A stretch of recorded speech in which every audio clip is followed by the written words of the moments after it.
성경 본문 말씀 베드로전서 5장 1절에서 5절 말씀입니다. 베드로전서 5장 1절에서 5절 말씀입니다.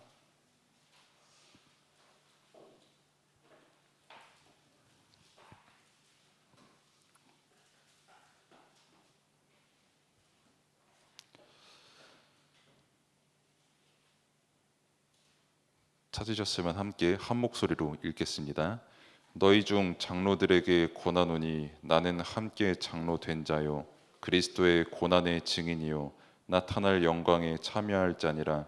너희 중에 있는 하나님의 양 무리를 치되 억지로 하지 말고 하나님의 뜻을 따라 자원함으로 하며 더러운 이득을 위하여 하지 말고 기꺼이 하며 맡은 자들에게는 주장하는 자세를 하지 말고 양 무리의 본이 되라.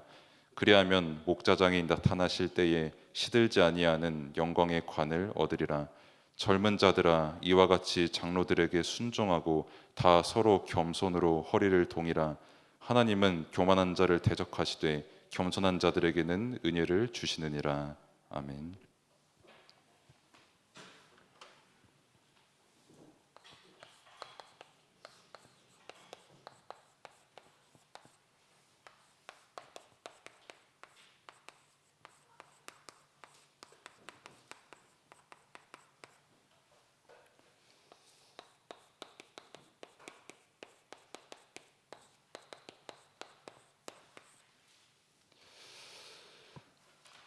양 무리의 본이 되는 캠프의 내용과 응답입니다. 그리고 1절에 너희 중 장로들에게 권한다 라고 하는 말은 지금으로 말할 것 같으면 이제 목회자에게 해당되는 말이지만 사실 이 내용 자체는 목회자뿐만 아니라 모든 성도님들 그리고 전도자에게 해당이 되는 말씀입니다. 그러면 어떻게 증인으로서 함께 나아갈 것이고 어떻게 이 말씀을 붙잡고 또 어떻게 함께 인도를 받아야 되겠습니까? 라고 했을 때 특별히 이제 양 무리의 본이 되라, 또 이제 주장하는 자세를 취하지 말라라고 하는 그 말씀을 3절을 통해 보았습니다. 그러면 양 무리의 본이 되는 데에 있어서 한 가지 우리에게 요구한 것이 있는데 그것이 바로 4절과 5절에서 읽었던 겸손이라는 단어죠. 그리고 이 겸손이라는 말을 우리가 강단 말씀에서 또한 함께 받았습니다. 모세의 자리에 있지 마라. 그리고 너희가 스승 되려고 하지 말고 또 너희가 부모지만 그리스도 안에서는 형제고 하나다. 그러니까 자꾸 가르치려고 하는 그 자세를 가지는 것이 아니라 도리어 그리스도께서 십자가를 지시기 위해서 가장 낮은 자리에 가셨듯 우리 또한 낮은 자리에서 먼저 겸손하고 그들을 섬겨라. 왜냐?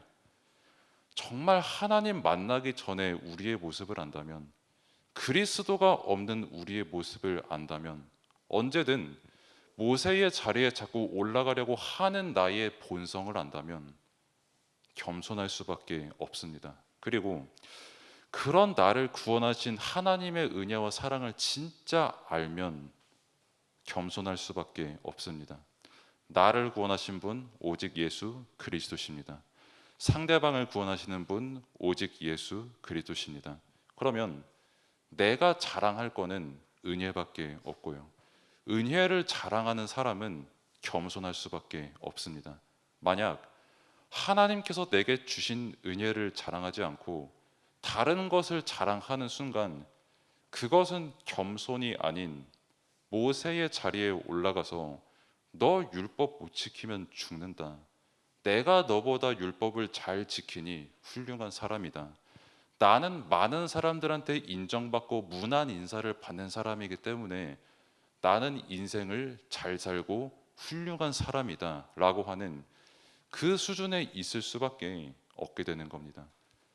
사실 그 상태가 아닌 정말 그리스도를 알고 단순히 겸손이 아닌 내가 진짜 하나님께서 주신 은혜를 알기 때문에 겸손할 수밖에 없는 그 이유를 알면 그때 이제 우리가 누리는 응답이 캠프의 응답입니다. 즉, 양 무리를 나의 것으로 치는 것이 아닌 양 무리의 본이 되는 응답을 누리는 캠프가 진행되는 것입니다. 이 캠프를 하나님께서 원하시는 것이고, 다르게 말하면 겸손하기 때문에 그냥 인간 인격적으로 겸손한 것이 아닌 정말 답을 말할 게 난 진짜 복음 말고 다른 건 말할 게 없어 라는 그 영적 겸손이 되기 때문에, 그래서 오직 예수 그리스도 복음만 누리고 증거하고 남는 캠프가 되는 것입니다. 그럼 이 응답으로 우리를 부르셨으니 양 무리의 본이 돼야 되는데 모세의 자리에 올라가려고 하는 것, 또 반대로 양 무리의 본이 될 만큼 그리스도 안에서 겸손한 자에게 주시는 그 응답이 같은 베드로전서 5장 6절의 말씀입니다. 6절에 보면 그러므로 하나님의 능하신 손 아래에서 겸손해라. 그러면 때가 되면 너희를 높이시리라 라고 말씀을 주셨죠. 때가 되면 너희를 높이신다 라고 하는 그 말은 증인이 되는 겁니다. 하나님의 것만을 증거하는 증인, 다른 것이 아닌 이 말씀이 증거하는 오직 복음만 증거하는 오직의 증인, 그 응답을 누리는 캠프의 시간표가 되는 줄로 믿습니다. 그러면은 양 무리의 본이 되는 이 캠프, 즉 그리스도 안에서 낮아지고 겸손해질 수밖에 없는 그 캠프로 우리를 지금 인도하고 계신데, 그럼 일단 뭐부터 봐야겠습니까? 라고 했을 때 본이 되는 것이 아닌 자꾸 일단 내가 먼저 모세의 자리에 앉는 걸 너무 기뻐하거든요. 이걸 다르게 말하면 창세기 3장 하나님을 떠난 나의 상태입니다. 나만 알고 나만 잘 되면 되고 나만 잘 되면 되는 그게 사실 망하는 것인 줄조차 모르는 그 영적 상태 속에 있는 사람입니다. 일단 모세의 자리에 자꾸 누가 앉으려고 합니까? 라고 했을 때 자꾸 내가 앉으려고 합니다. 그래서 강단 말씀 딱 이렇게 받으면서 이제 또 본문 말씀, 성경 말씀을 읽을 때 저는 그 모든 구절이 되게 저한테 얘기하는 것처럼 들렸거든요. 참 겉으로는 안 그렇다라고 하지만 그래도 모세의 자리에 앉으면 인정받은 거 아니겠습니까? 인정받았으면 내가 누군가에게 뭐라고 할 수 있는 권한을 부여받은 것 아니겠습니까? 그게 뭔가 내게 기쁜 겁니다. 누가 내게 무난 인사를 하는 게 기쁜 겁니다. 조금이라도 나를 더 인정해주고 조금이라도 나를 더 높은 자리에 있는 사람으로 무언가 받아들여주고, 그러면서 아, 당신은 존경받을 만한 사람이군요, 당신에게는 인사를 해야겠군요 라고 하는 그 생각이 없어야 되는데 솔직히 너무 있는 겁니다. 바리새인이라고 하는 그 글자에 제 이름 석자를 넣어도 아무 위화감이 없을 만큼 저에게도 이게 솔직히 있더라고요. 주인은 오직 하나님이신데, 영광 받을 분도 오직 하나님이신데 자꾸 내가 무언가를 해서 내가 영광 받으려고 합니다.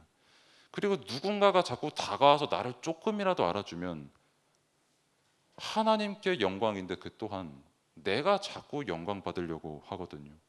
그리고 더 슬픈 거는 그게 틀린 것인 거를 아는데도 불구하고 그게 내 마음대로 안 된다는 거예요. 아, 하나님 저 이러기 진짜 싫습니다. 하나님만 영광 받으셔야 됩니다. 근데 왜 이렇게 남들에게 인정받는 게 기쁘죠? 라고 하는 게 솔직히 제 기도가 그렇더라고요. 근데 성경의 구약에 보면 다 그랬습니다. 모세가 인정받으니까 당장 모세를 가장 먼저 공격한 게 친누나와 친형이었습니다. 미리암과 아론. 왜 저 사람 말만 인정하냐, 내 동생 아니냐, 아론이 더 말 잘해 하면서요. 그것부터 해가지고 왜 나에게는 아론의 지팡이와 같은 일이 없어? 왜 나에게는 홍해가 갈라지는 그런 일이 없어? 왜 나에게는 무언가 다른 사람보다 더 인정받을 만한 일이 역사가 일어나지 않는 건가? 라고 하는 그 생각 수준에서 벗어나지를 못하는 겁니다. 그럼 나만 그렇습니까? 라고 했을 때 하나님 떠난 모든 사람은 이 자리에 앉을 수밖에 없는 겁니다. 그래서 얼핏 바리새인들을 보면은 되게 어리석은 사람들이라고 볼 수 있지만 사실 바리새인들 굉장히 불쌍한 사람들입니다. 그래서 예수님께서도 화를 내심과 동시에 왜 화를 내셨냐라고 했을 때 거기엔 안타까움이 포함되어 있는 겁니다. 아니 내가 복음인데 구약에서부터 그렇게 말한 그 그리스도께서 이 땅에 오셨는데 그 그리스도를 보고 깨닫는 것이 아닌 더욱더 나의 모세의 자리를 지켜야 되니까 저 예수 그리스도도 죽여야 된다. 이렇게 될 수밖에 없는 거죠. 왜? 이 자리가 내게 너무 사랑스럽기 때문입니다. 뭐 그때 당시에 문안 인사를 한다라고 해서 뭐 우리식으로 말하면은 뭐 악수하고 아이고 건강하십니까? 그렇게 생각할 수도 있지만 이때 당시에 문안 인사는 시장가에 랍비가 가면 하던 일 다 멈추고 거의 90도로 선생님 안녕하십니까 하고 이렇게 인사해야 되거든요. 그게 너무 좋은 겁니다. 저 사람들이 내게 90도로 인사해? 나 너무 영광받고 너무 기쁘다. 라는 그 상태 속에서 살아가고 있는 겁니다. 그러면은 그 자리에 있는 사람들이 나는 그 존경을 받을 자격이 있어. 왜? 나는 율법을 가졌으니까. 내가 너희들보다 율법 더 잘 지키니까. 내가 율법을 잘 지키니까 우리 이스라엘 국가가 그래도 이 정도 되는 거 아니냐라고 하는 옛 주장까지 있었을 만큼 굉장히 여기에 대한 자부심 그리고 선민 의식이 있었죠. 바리새인들이. 그러면은 이 율법이 누구에 대해서 얘기하는 겁니까라고 했을 때 당장 저에 대해서 얘기하는 것도 맞습니다. 왜? 저는 그래도 30년 동안 어쨌든 넘게 교회에 있었으니까 내가 다른 사람보다 더 잘 알 것이야 라고 생각할 수도 있고요. 하나님께서 은혜로 주신 자리인데 나는 말씀 전하는 자리에 있으니까 무조건 저 사람보단 더 잘 알 거야 라고 하는 그것만큼 율법주의와 교만이 없거든요. 근데 그 제가 굉장히 좋아하는 그 신학자분 중에 반틸이라는 분이 계세요. 그분이 이제 변증학 이런 벽돌 같은 책을 쓰셨는데 또 은혜로 다 읽긴 했는데 그분이 남긴 그냥 한마디가 뭐냐면 사람은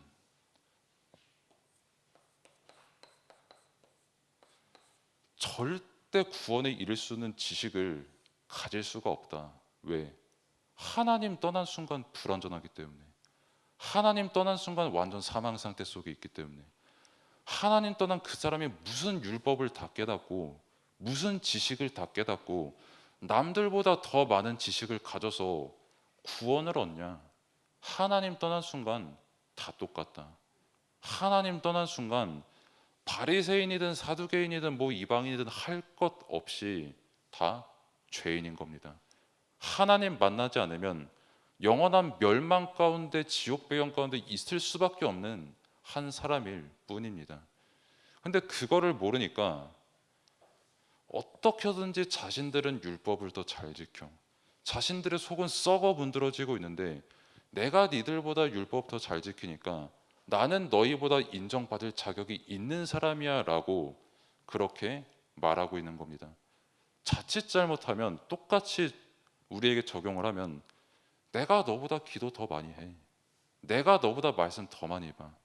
내가 너보다 훨씬 더 많은 체험을 했어. 그게 은혜가 아니라 율법이 되는 순간 양무리의 본이 보이는 것이 아닌 내가 그 사람보다 모세 자리에 올라서 율법으로 때리는 한 사람이 되는 겁니다. 그 캠프가 아니라 내게 그만한 체험과 말씀과 시간을 주신 하나님께 영광 돌리자는 겁니다. 내가 복음을 깨달은 것, 내가 율법을 통해 나는 절대 불가능이라고 하고 그 깨달은 그 모든 은혜들, 그것만 복음만 자랑하자는 겁니다. 근데 율법을 지킬 수가 없으니까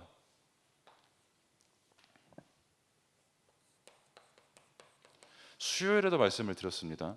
나와의 관계가 제일 먼저 무너집니다. 내 스스로 관계가 안 돼요. 즉 내가 나를 컨트롤을 못합니다. 통제가 안 되고 관리가 안 됩니다. 내가 이거 하기 싫은데 합니다. 바울도 아주 솔직하게 고백했죠. 나는 너무 공고한 사람이다. 난 이렇게 안 하고 싶은데 근데 그렇게 하게 되는 거를 어떡하냐. 사람이 나와의 관계가 그렇게 될 수밖에 없는 거예요. 여기서 복음을 깨달으면 하나님 저 절대 안 됩니다. 그런데 이런 나에게 예수 그리스도를 알게 하고 믿게 하신 그 은혜에 너무나 감사합니다. 이게 되는 거고요. 만약에 복음이 안 되면 나의 불완전함을 말 그대로 회칠한 무덤처럼 덮는 겁니다. 즉 자기 잘못을 덮고 나는 율법이 있으니까 상대방을 공격하면 내 잘못 잊혀지거든요. 내가 저 사람 공격하면 나는 잘못 안 한 사람이 되고 이 사람만 잘못한 사람이 됩니다. 회사에서 가장 많이 있는 일들이고요. 인터넷에 가장 많이 있는 일들입니다. 유튜브 같은 데도 보면은 엄청 막 몇백만 명씩 보시는 그런 분들 중에는 되게 잘생긴 분이 계세요. 채널에. 그리고 되게 미인 분도 계십니다. 제가 볼 때는 참 너무 잘생기고 예쁘다. 솔직히 살짝 재수없기도 하다. 그런 생각이 들고 끝나거든요. 참 인물 좋구나 하고 끝나는데 댓글들 보면은 못생겼다. 코 왜 저러냐. 입 왜 저러냐. 어깨 왜 저러냐. 그런 말들이 생각보다 굉장히 많습니다. 왜? 남을 까내리는 만큼 내 단점도 지워지거든요. 랩런트들한테도 말하면은 그 친구들 되게 잘 이해할 건데 그 랩런트들이랑 그 롤이라는 게임이 있습니다. 아니면 다른 게임들도 있어요. 그 게임 하다 보면은 진짜 시종일관 상대방 욕밖에 안 합니다. 상대방 부모님 안부만 계속 묻습니다. 효자도 그런 효자가 없어요. 아무튼 그렇게 욕하고 남 욕하고 쟤 욕하고 왜? 그래야 내 실수가 덮어지거든요. 남 율법으로 때려 박아야 내 실수가 사라지는 겁니다. 내가 저 사람 찍어 눌러야 어떻게든 모세의 자리에 서는 겁니다. 그런 세상에 저도 살아가고 있고 여러분도 살아가고 있고 여기서 웃는 거는 이 존재가 웃고 있고요.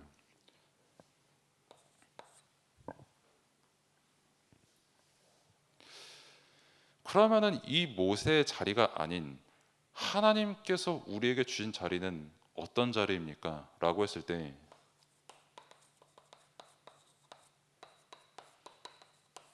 은혜의 자리입니다. 이걸 다른 말로 하면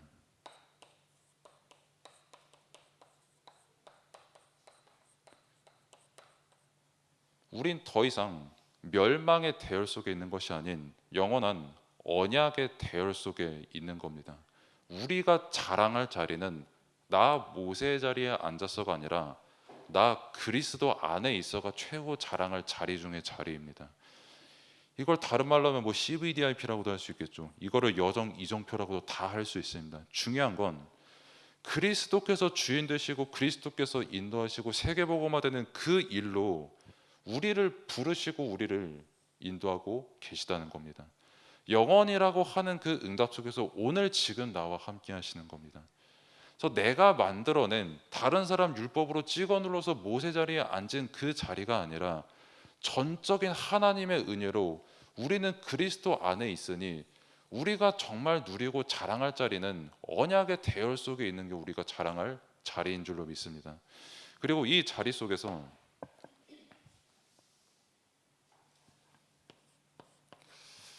한 달 동안 조금 계속 보기를 원했던 캠프의 시간표 때 가정을 또 보면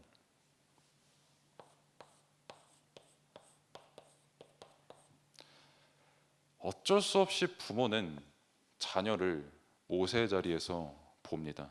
그래서 불신자들은 당연히 그렇게 생각하고요. 사실 부모 된 사람들도 어쩔 수 없이 내가 잘한 만큼 자녀가 잘 된다.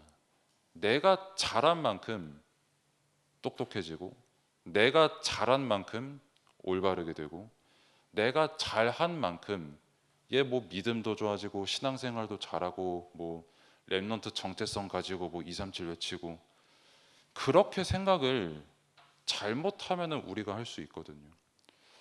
만약에 내 주변에 혹은 내 자녀가 믿음이 진짜 좋다라고 하면 그건 부모가 잘나서가 아니라 그거 하나님의 은혜로 그렇게 된 겁니다. 만약에 자녀가 믿음이 너무 좋습니다. 그런데 내가 이거 해서, 내가 저거 해서, 나 어디 잘 따라다녀서 그 순간 나 똑같이 모세 자리에 앉는 겁니다. 그러면 그렇게 하지 못한 부모들 죽이는 겁니다.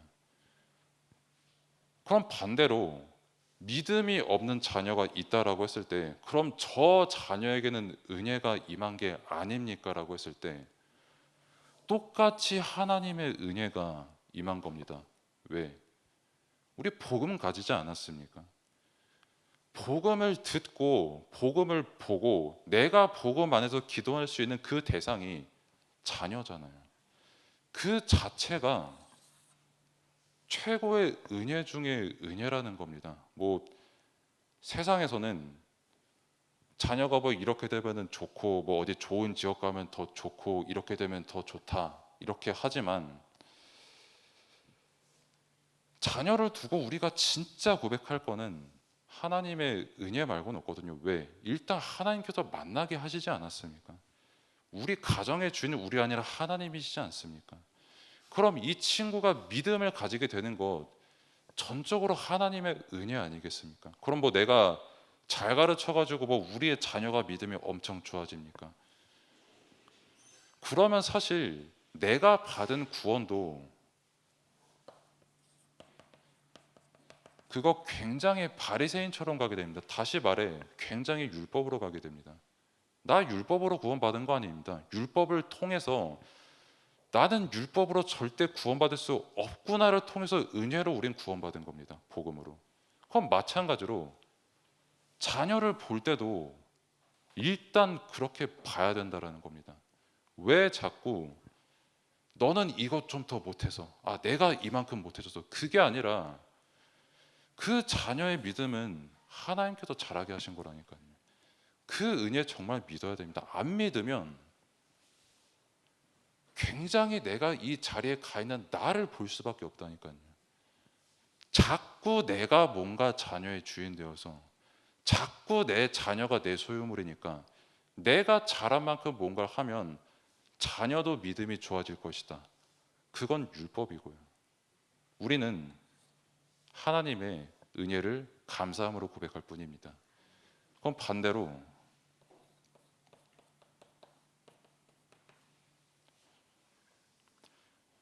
부모 세대도 있겠습니다. 자녀 입장에서 이거 꼭 이해하고 같이 기도해야 됩니다.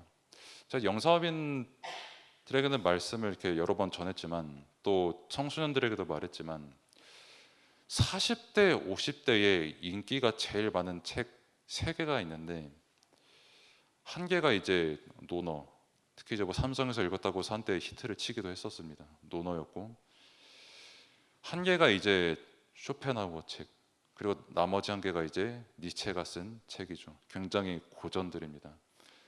근데 노너도 그렇고 쇼펜하우어도 그렇고 뭐 공자죠, 노너는. 그리고 뭐 니체, 이 사람들이 공통적으로 하는 말이 뭐냐면, 어려운 말로 하면 실존주의고 쉬운 말로 하면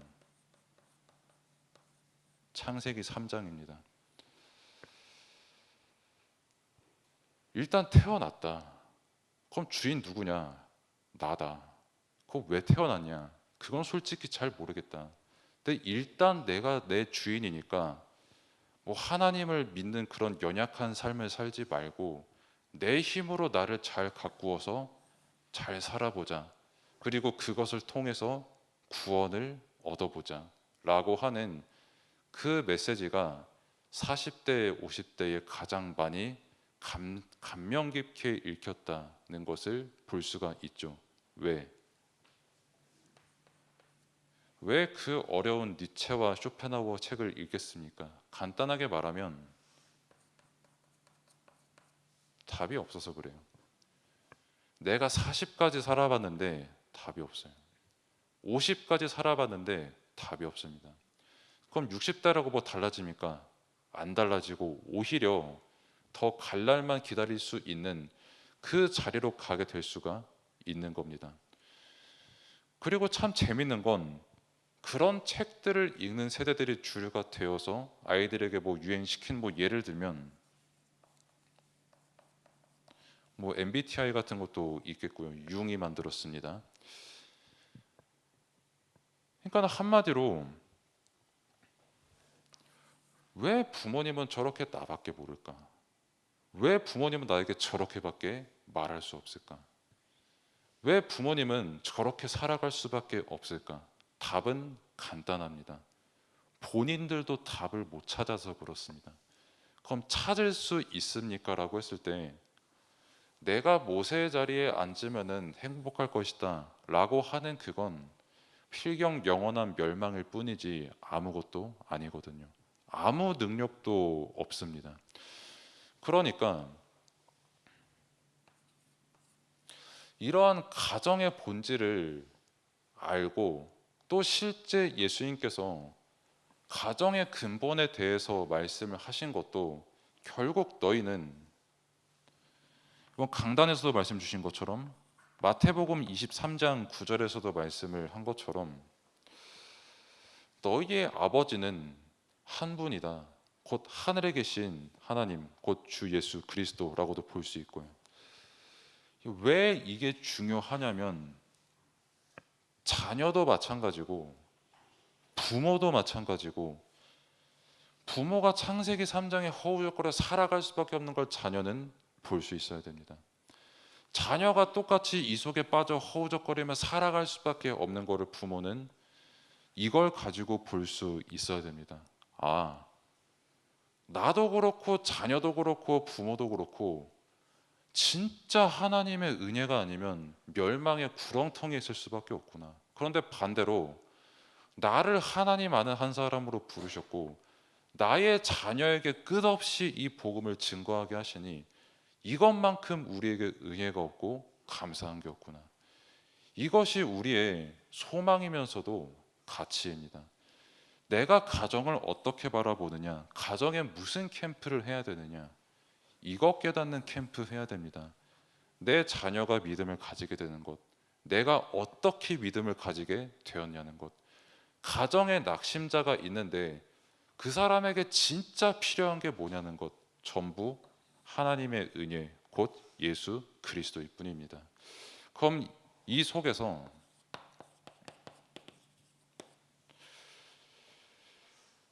교회에서의 또한 이 캠프의 응답을 함께 누리고 나아가 현장에서도 이 응답을 함께 누려야 됩니다. 양 무리의 본이 되고 주장하지 말라고 해야 되는데 가장 문제가 뭐냐면 서로 이해하려고 들지를 않습니다. 왜 저래? 라는 그걸로 시작으로 왜 저럴까로 끝납니다. 보통 훌륭하면 아 저럴 수도 있겠지, 끝은 아유 저럴 수도 있겠지 하고 끝나거나 다 될 수도 있겠죠. 그러니까 저를 예를 들면 그러니까 저도 참 굉장히 하나님께서 은혜로 깨닫게 하신 부분들이 되게 많은데 저는 무언가 되게 좀 그 남자 여자 말고요 이성적으로 말씀과 복음을 깨닫는 게 정답이라고만 생각했던 한 사람이었거든요. 틀린 건데. 그래서 예를 드는 겁니다. 감성에만 의존하는 분들을 저는 되게 싫어했어요. 그런데 얼마 안 가서 하나님께서 은혜로 깨닫게 해주셨어요. 아, 복음 깨닫는 거는 내 이성만으로 깨닫는 것도 아니고 내 감성만으로 깨닫는 것도 아니고 이것을 합쳐서 은혜로 깨닫게 하시는 거구나. 복음이라고 하는 것은. 저는 옛날에 되게 뭘 싫어했냐면 저는 이거를 싫어하니까 그 옛날에 아버지께서 저 일본 랩넌트 대회 때 사진을 이렇게 찍으셨던 적이 있거든요. 그때 150명이었는데 149명 웃으면서 찬양할 때 한 명 거의 귀신 비슷한 표정 지은 친구 하나 있었거든요. 그게 저였습니다. 제가 봐도 참 그 썬팅지 저거랑 비슷할 만큼 어두운 태도의 얼굴을 제가 하고 있었어요. 지금 생각하면 저여서도 그랬을 것 같기도 한데, 근데 그 사회자분께서 찬양하는데 집중 못하는 친구들, 찬양하는데 뜨겁게 하지 못하는 친구들 옆에서 위로해라 라고 해가지고 제가 위로를 받았거든요. 너무 기분이 나쁜 거예요. 저는 속으로 안 놀고 있었거든요. 저 속으로 나름 되게 은혜 받고 싶다. 나도 조금 이 찬양을 깨닫고 싶다. 속으로 생각을 하고 있는데 멘트도 그렇게 해버리시고 옆에 있는 사람도 괜히 친하지도 않은데 그렇게 위로를 해버리니까 너무 기분이 나쁜 거예요. 그래가지고 나는 절대 저런 말 안 하겠다라고 언약을 붙잡았고, 지금 생각해 보면 뭐 그분도 사람이신지라 하나님께서 그렇게 사용하실 수 있는 거고요. 근데 그렇게 깨달은 거는 은혜가 맞는 것 같아요. 근데 또 반대로 뜨겁게 체험하는 것, 저게 뭐 무슨 복음이야. 하나님께서 그렇게 체험 주시면 체험 주시는 거예요. 때로는 뜨거울 수 있어야 됩니다. 때로는 막 통성 같이 해야 됩니다. 하나님께서 은혜를 주시면요. 뭔 뜨겁게 기도하냐, 그렇게 하지 마라. 아니면 또 반대로 너는 왜 이렇게 정적이냐, 그렇게 하는 게 아니라 같이 하나님의 은혜를 구하는 캠프가 되어야 됩니다. 만약에 이게 이해가 안 되면 또다시 어느 순간 나는 신나게 모세의 자리에서 저 정적인 사람 이러고 율법의 자리에 있게 되는 거고요.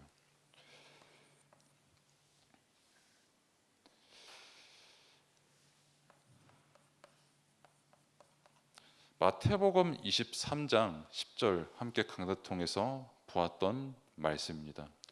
우리의 지도자는 오직 예수 그리스도 한 분뿐, 하나님 한 분뿐입니다. 다른 지도자는 없습니다. 그 말은 선생님 필요 없어, 그 말이 아니라 어떤 경우에서라도 답은 복음과 말씀이 답이라는 겁니다. 하나님께서 그 한 명의 주인 되신 게 답이라는 겁니다. 또한 그렇기 때문에 이거는 조금 캠프 때 도전을 해야 될 부분이기도 합니다만, 팀원들이 경험을 하는 부분들이 있거든요. 또 팀원들이 만나는 현장도 있습니다. 그런 경험하는 그 모든 일에 있어서 함께 복음을 누려야 됩니다. 뭐 예를 들면 저는 내일 랩런트들이랑 볼링을 치러 갑니다. 중고등 그 청신 이렇게 해가지고 볼링을 치러 가는데, 제가 볼링을 좋아합니까? 라고 했을 때 저는 싫어합니다. 냉정하게 말해서. 왜냐하면 굴리면 볼링공이 겸손하지를 않아요. 중간으로 좀 가면 좋겠는데 절대 똑바로 안 갑니다. 특히 제가 굴릴 땐 더 그렇습니다. 저는 장인이 아니니까 연장 도구 탓을 해도 되잖아요. 그러니까 8번 공, 10번 공, 12호 공 다 굴려봐도 항상 지름길로 가는 걸 좋아하더라고요. 그래서 점수판에 이제 제가 다른 분들이 이제 막 80점, 100점 찍을 때 저 혼자 20점 찍으니까 아직도 생각나는 게, 그때 또 우리 랩런트들이랑 같이 쳤었는데 세용이가 저기 점수 봐 이러고 있는 거 보고 그게 저였거든요. 가가지고 얘기노만 할 수도 없고 그래 재밌게 놀아라 이렇게 했지만 그만큼 저는 못 쳐요 볼링을. 근데 왜 가냐? 랩런트들과 함께 볼링을 경험하면 그 친구들의 현장을 같이 알고 기도할 수 있거든요. 그러니까 가는 겁니다. 다른 이유 없습니다. 뭐 하나 더 예를 들면, 어제도 이제 다락방을 하는데 참 그 친구도 재밌고 저도 재밌어서 막 다락방을 하다 보면 1시간 반 할 때도 있거든요. 수다 떠느라고. 막 오만 얘기 다 합니다. 막 자기 알바하는데 누가 막 괴롭힌다, 뭐 카페 알바하는데 막 이런 괴롭힘이 있다, 일 되게 못한다, 누구는 잘한다, 그런데 너는 그렇군요 하면서 그런 얘기들과 경험들을 쭉 나누는데 다른 이유가 없어요. 저 현장은 저런 현장이구나. 그럼 그 현장에 필요한 게 뭐냐? 하나님의 은혜구나. 그럼 나를 팀장으로 부르셨던 그 사람의 사역자로 부르셨던 그 현장에 한 사람으로 부르셨던 나의 지도자는 오직 말씀과 성삼위 하나님뿐이구나. 이게 회복되는 캠프가 돼야 됩니다. 그래서 결론은 제가 서론부터 계속 말씀드렸지만 제가 정말 말씀드리고 싶은 그 핵심은 하나입니다. 캠프는 은혜로 하는 겁니다. 옛날에 어떤 분께서 목사님은 참 말씀하실 때 은혜를 많이 강조하시는 것 같습니다. 이렇게 말씀을 주셨거든요. 감사합니다. 제가 이렇게 말씀을 드렸고, 근데 저는 정말 해가 가면 갈수록 제가 말할 수 있는 것 진짜 이것밖에 없습니다. 저는 아무리 봐도 실력적으로도 모세 자리에 갈 건덕지가 없는 사람이고요. 당장에 집안에서도 집안에 세 명이 있는데 자리가 세 개 있으면 저는 맨 미치거든요. 집안에서부터 그런 사람이 무슨 제가 실력이 있어서 모세 자리에 가니까 저는 못 갑니다. 율법 배울 수 있는 지식의 근본도 없고 능력도 없습니다. 근데 그런 나를 이 예수 그리스도 복음을 알고 누리고 믿고 전하는 자로 부르신 이게 해가 가면 갈수록 전 너무 감사하더라고요. 다른 게 감사한 게 아니라 내가 뭐 나이를 먹든 어디에 있든 저기에 있든 가정이 있든 너에게 진짜 필요한 건 은혜다. 너에게 정말 필요한 건 이 복음 말고 다른 게 있겠냐? 모세의 자리? 저 바리새인들 무너진 바벨탑을 봐라. 진짜 붙잡을 것 하나님께서 우리를 너무 사랑하셔서 주신 은혜의 복음, 이 복음뿐인 줄로 믿습니다. 그래서 복음을 누리며 양무리의 본이 되는 그 캠프 응답 누린 시간표가 되기를 축복합니다. 기도하겠습니다. 하나님 감사합니다. 우리는 스스로 율법을 지킬 수 있는 힘도 그렇게 남의 본이 될 수 있는 능력도 자격도 없습니다. 그 본이 되신 예수 그리스도 안으로 우리를 부르신 은혜를 또한 그렇게 우리가 말씀을 통해 받았습니다. 모든 캠프 시간표 또한 현장에서의 시간표 내가 주인이 되고 내가 본이 되려는 것이 아닌 그리스도께서 나의 주인 되신 은혜에 감사하고 그리스도께서 본이 되신 그 은혜를 성령의 충만한 가운데 누리는 증인의 발걸음 다들 걸어갈 수 있도록 하나님께서 인도하시고 역사하여 주옵소서. 예수 그리스도 이름으로 기도드립니다. 아멘. 이제는 우리를 구원하신 우리 구주 예수 그리스도의 은혜와 하나님의 무한하신 사랑하심과 성령님의 내주인도 역사 충만하심이 함께 예배드린 모든 성도 또 렘넌트 또 그 현장 위에 이제로부터 영원까지 항상 함께 계실지어다. 아멘.